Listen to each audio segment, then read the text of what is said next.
আসসালামু আলাইকুম ভিউয়ার্স, কেমন আছেন সবাই? আশা করি সকলে ভালো আছেন।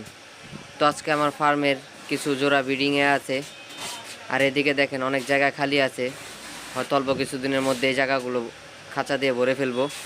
তো এখানে আমার অ্যালবিনোর সাথে বাংলিশের একটা জোড়া আছে, ওরা ডিমে আছে। ওর ফিমেল এ পর্যন্ত 3টা ডিম পারছে। তো দেখা যাক কয়টা ডিম পারে বা কয়টা বাচ্চা ফুটায়। আর এখানে এই জোড়া, ওরাও 3টা ডিম পারছে, কিন্তু ফিমেলটা অসুস্থ হয়ে গেছে, হয়তো বা ক্যালসিয়ামে শর্ট হয়ে গেছে, যে কারণে ওর অবস্থা খারাপ, ওকে ক্যালসিয়াম দিতে হবে। আর এখানে ক্রস ব্রিডিংয়েও 4টা ডিমের মতো পারছে।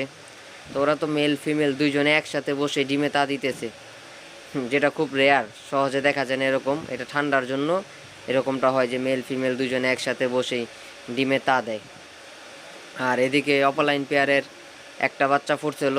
তো আলহামদুলিল্লাহ ও একটা বাচ্চাকে সারভাইভ করাইতে পারছে, এখন পর্যন্ত বাচ্চা সুস্থ আছে। তো একটু একটু করে বাচ্চাটা বড় হচ্ছে। তো দেখা যাক কোন পর্যন্ত যায়। ওরা আবারও ব্রিড করবে, অসুবিধা নেই। বাচ্চা বড় হলে ওদেরকে এখানেই রাখবো, শুধু বাচ্চারা সরাই দিব যেন ওরা আরেকবার ব্রিড করতে পারে। আর পাখিকে ব্রিডিংয়ের আগে অবশ্যই কোর্স করায় নেবেন, আমিও কোর্স করায় নিছি। আর এদিকে আরেকটা পেয়ার ক্রস ব্রিডিংয়ে, এই ফিমেলটা একটা ডিম পারছে। লক্ষণ বেশি একটা ভালো না, মনে হয় বেশি ডিম পারবে না, এবার 2টা থেকে 3টা পারবে সর্বোচ্চ, কারণ পরপর সেকেন্ড টাইম ডিম দিতেছে, তো এই জন্য। যদিও ওর এখানে একটা বাচ্চা ফুটছিল, ওই বাচ্চাটা মারা গেছে, আর ডিমগুলো ফুটে নেই, নষ্ট হয়ে গেছিলো। আর এদিকে এই পাইট পেয়ারের বাচ্চা কিন্তু বড় হয়ে গেছে, 2টা বাচ্চা ফুটছে, 2টা 2 রকম, একটা মেলের মতো হয়েছে, একটা ফিমেল। নিচে যে বাচ্চাটা আছে একবারে হুবহু মেলের কালারটা পাইছে, আর ভিতরে যেটা আছে ওটা একবারে ফিমেলের কালার। যাই হোক, সমস্যা নেই, 2টা 2 কালার আসছে।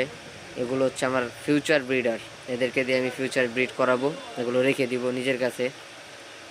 আর এই পাশে আছে আপনার ফ্লাইং কেজে, এখানে 2টা গ্রে মেল আছে, এই পাশে একটা গ্রে ফিমেল আছে, আর একটা লুটিনো আছে, ওটা বাচ্চা, ওটা এখনও ব্রিডিংয়ের বয়স হয় নাই, অ্যাডাল্ট হয় নাই, সেমি অ্যাডাল্ট চলতেছে, 6 মাস বয়স চলে। আর এখানে মহোদয় তো সারাদিন একা একা চিলাচিলি করতে থাকে, খাঁচার এপাশ তো এপাশ দৌড়াদৌড়ি করে খাবার খায়। ওর জন্য খুব শীঘ্রই ফিমেল চলে আসবে। কয়েক জায়গায় ফিমেল দেখছি, কিন্তু এরকম পছন্দ হয় নাই দেখে নেই। তো ডাবল রেড ফ্যাক্টরের ফিমেল একটা পাইছি, তো এখানে যে কথা বলে নিয়ে নিব। আর এই যেটা হচ্ছে আমার বাসার কুইন, ও হচ্ছে আমার বাসার একমাত্র পাখি, যে কিনা অনেক ভালো রেজাল্ট করছে একটা সময়। ও এখন আমার কাছে আছে, ওর অবস্থা অতটা ভালো না, আবার অতটা খারাপও না। আর এখানে একটা কেজ আছে, কেজটা খালি, এখানে কোনো কিছু নাই। তো এই হচ্ছে আমার মিনি ফার্মের আপডেট। তো ইনশাল্লাহ দোয়া করবেন আমার জন্য।